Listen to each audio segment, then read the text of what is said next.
हाल के दिनों में भारत और पाकिस्तान के बीच तनाव एक बार फिर चरम पर पहुंच गया है। इस तनाव का केंद्र रहा है भारत द्वारा शुरू किया गया ऑपरेशन सिंदूर, जिसके तहत भारतीय सेना ने पाकिस्तान और पाकिस्तान अधिकृत कश्मीर पॉक में आतंकी ठिकानों पर सटीक हमले किए। इस ऑपरेशन में लश्कर-ए-तैयबा लेट और जैश-ए-मोहम्मद जैम जैसे आतंकी संगठनों के कई शीर्ष कमांडरों को मार गिराया गया।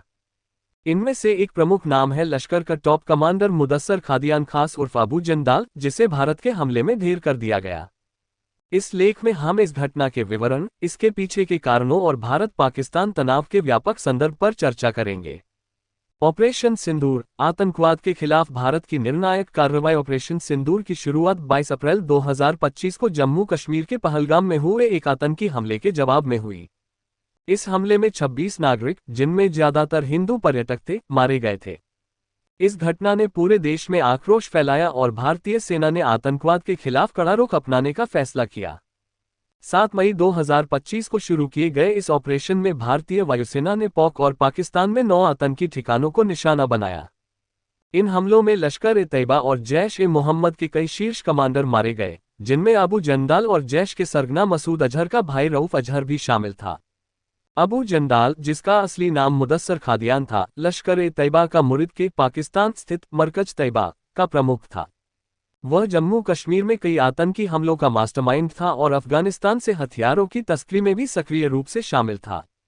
उसकी मौत को लश्कर के लिए एक बड़ा झटका माना जा रहा है, क्योंकि वह संगठन की रणनीति और भर्ती प्रक्रिया में महत्वपूर्ण भूमिका निभाता था।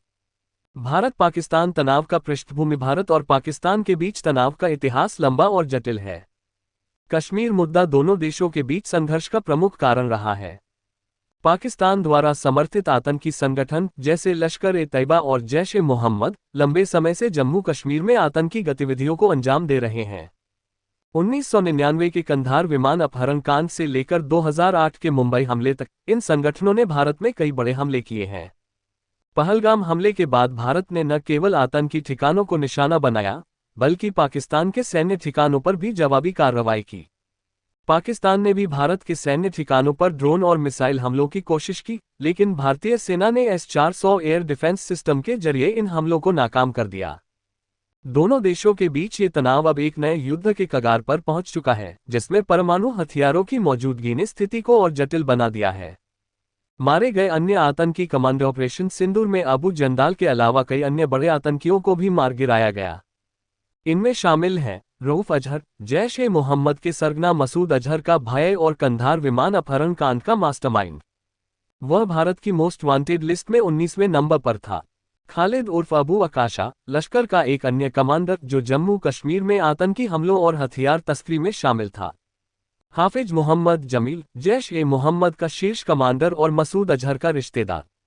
वह पाकिस्तान के बहावलपुर में जैश के आतंकी केंद्र का प्रभारी था। इन आतंकियों की मौत ने लश्कर और जैश की कमर तोड़ दी है, क्योंकि ये कमांडर उनके संगठनात्मक ढांचे और ऑपरेशनल क्षमता के लिए महत्वपूर्ण थे। पाकिस्तान की प्रतिक्रिया और अंतर्राष्ट्रीय स्थिति। पाकिस्तान ने इन हमलों के बाद भारत पर सीमा पार हमले करने का आरोप लगाया है। पाकिस्तानी सेना ने अबू जंदाल को गार्ड ऑफ ऑनर देकर उसकी मौत को एक शहीद के रूप में पेश करने की कोशिश की।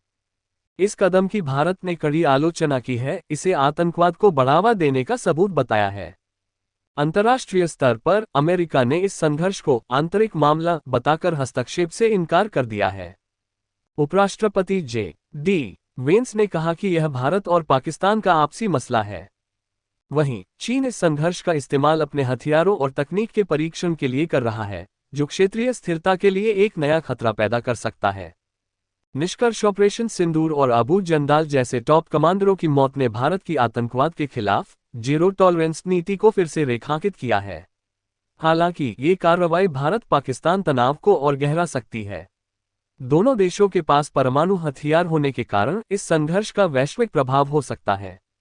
अंतर्राष्ट्रीय समुदाय को इस स्थिति पर नजर रखने और तनाव कम करने के लिए कदम उठाने की जरूरत है।